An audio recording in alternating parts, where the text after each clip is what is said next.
Greetings, Wiki fans! Michael here, and many of you have probably heard of a new game called Temtem.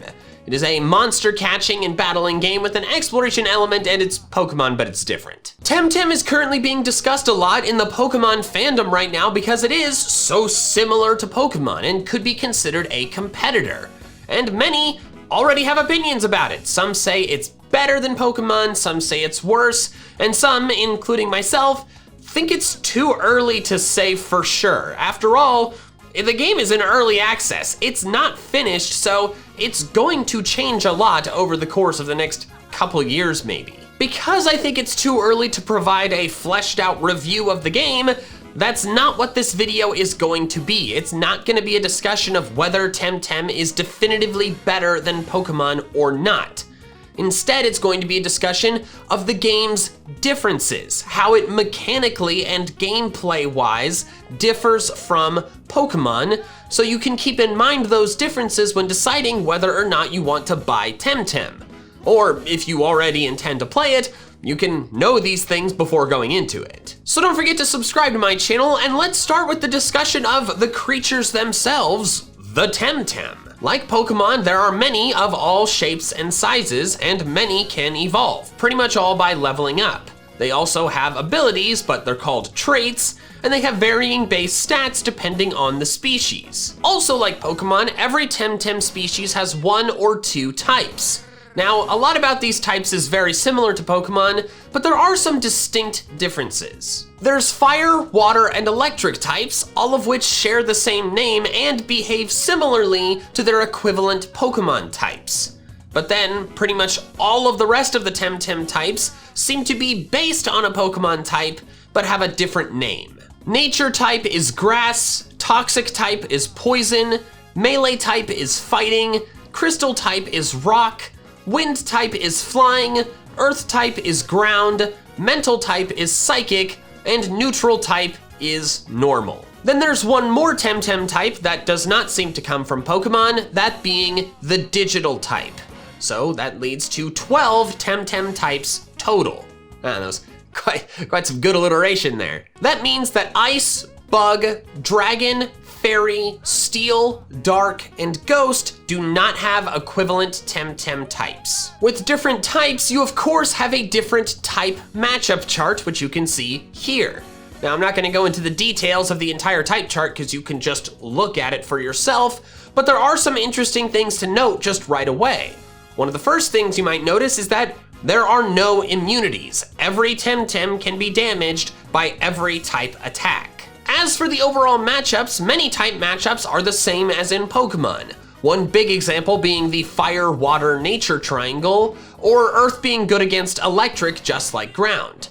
There's quite a few other instances of similar matchups. However, there are some glaring differences. Some examples being fire is strong against crystal, when in Pokemon, it's the other way around, since rock is good against fire.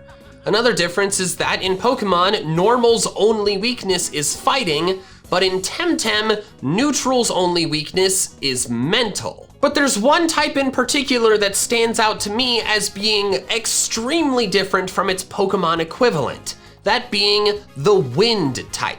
While it seems to be based on the Flying type, the only matchup it shares with the Flying type is being weak to electric. It's not strong against nature or melee like flying is good against grass and fighting, and it's actually only strong against toxic type, being toxic's only weakness. Why is moving air good against poison? I don't know. Maybe if Temtem does really well, I'll make a Temtem type weaknesses explained video. We'll see. The type that is super effective against the most other types is electric, being good against 4: water, mental, wind, and digital. However, it should be noted that digital type is good against mental, digital, and melee, but is not resisted by any type.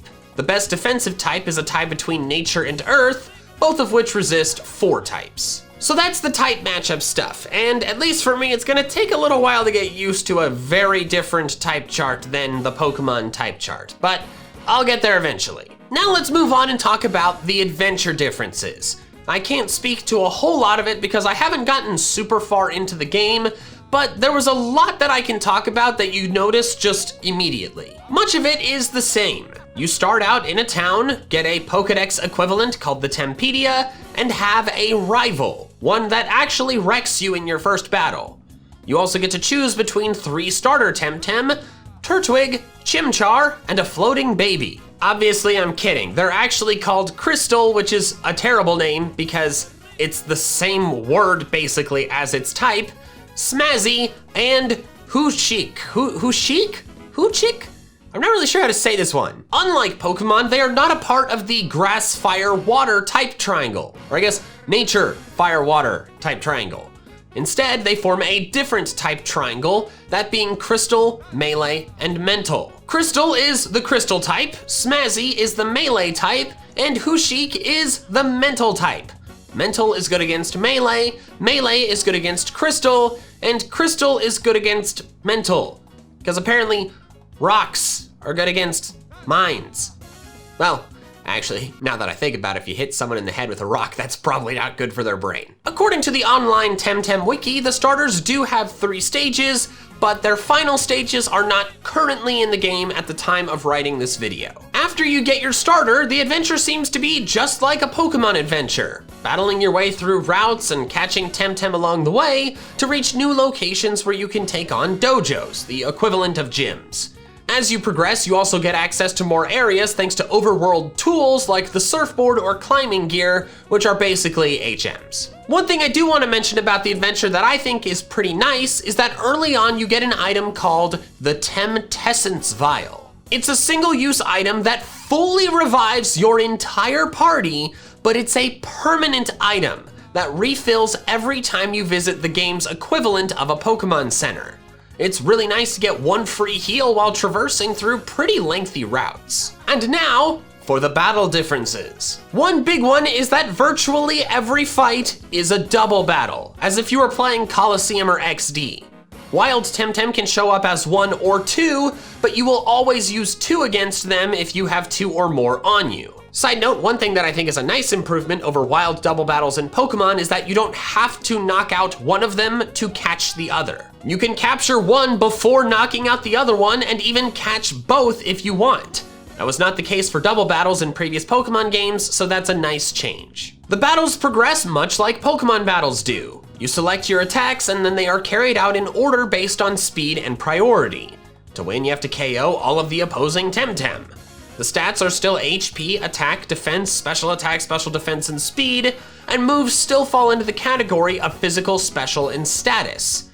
Moves of the same type as the user get a boost in power, much like Stab. One big change from Pokemon though is that accuracy is no longer a thing. Every move you use will always hit, which is kind of a big deal when talking about status conditions. There are a lot of them, and I don't think I need to go into detail on all of them, but I will say that not all of them are negative, and most seem to be temporary. In my experience, poison goes away after a few turns, and sleep goes away if the Temtem takes any damage. But overall, if you've played Pokemon before, you're gonna understand Temtem battles. They are virtually the same as Pokemon battles.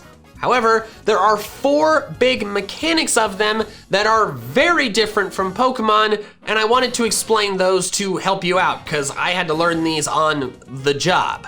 Those mechanics are priority, synergy, stamina, and hold. First, priority. Now, I know what you're thinking. Priority's been around since Pokemon started. How is that a new mechanic? And you're right, priority has been in Pokemon. Priority is also in Temtem, but it behaves very differently because every single move has a priority level, where in Pokemon, only some moves have increased or decreased priority. Depending on the priority of the technique that you use, it multiplies that Temtem's speed by a certain factor. Therefore, a higher priority move isn't guaranteed to move first if the Pokemon using it is still slow. Unless, of course, the technique has ultra priority, which seems to behave like Pursuit. It attacks before the opponent can even switch. The next mechanic is synergy. Certain moves will gain extra benefits if used alongside a Temtem of a certain type. For example, Crystal Dust is a 60 base power technique with level 3 priority. However, if it's used alongside a wind type Temtem, it gains 20 power and 1 level of priority, resulting in 80 power and level 4 priority. Synergy is not a factor for every single move, but there are quite a few that it applies to. At the time of writing this video, I think there's about 15, but of course will be added over time. Next is Stamina, which is the blue bar shown beneath a Temtem's health bar.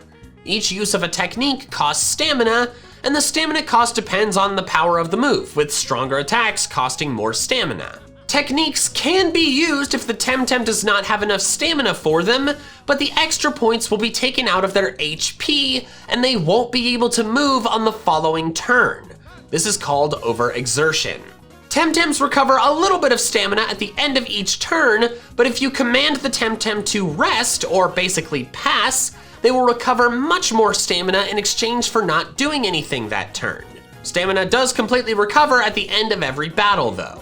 I think this mechanic is one of the most controversial aspects of Temtem. While it does force you to think more about strategy in a playthrough because you can't just spam your strongest move over and over again, a lot of people more on the competitive side seem to think that it kinda sucks being forced to just do nothing on some particular turns. I haven't used it enough to form a strong opinion though, so if you want to form your opinion, you're just gonna have to play. And the last mechanic is called Hold. In addition to stamina, some techniques can be limited in how often they can be used because of their hold. Hold prevents that particular move from being used back to back and can actually limit whether that move can be used on the first turn of battle or not. Once you use a move with a hold, you have to wait a number of turns for it to refill so you can use it again.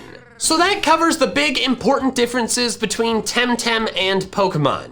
There are of course other differences, but they're kind of the more intricate late game stuff, like building a competitive team, like with how TV's different from EVs, and of course how breeding works, but I didn't think that was necessary to cover because they don't really matter for a casual playthrough of the game, which is what I'm pretty sure most of you will be doing. As I said at the start of the video, toward the end I would provide some of my personal early impression opinions, and like I said, I can't really form an entire opinion because the game isn't done and I haven't played through it all the way.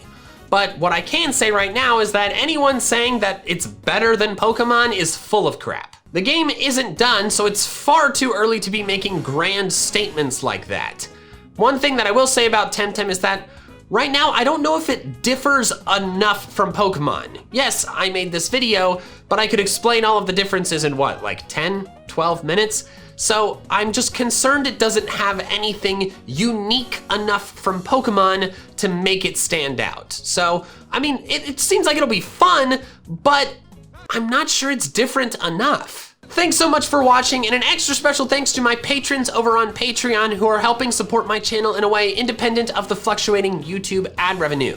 If you want to help support me in the same way and get some cool perks like videos with no brand deals and no ads, the link is in the description below. Also, if you want to check out some more of my fun Pokemon content, I recommend this video here. All right, that's all I have for now. So until next time, Pokefans, gotta catch them all.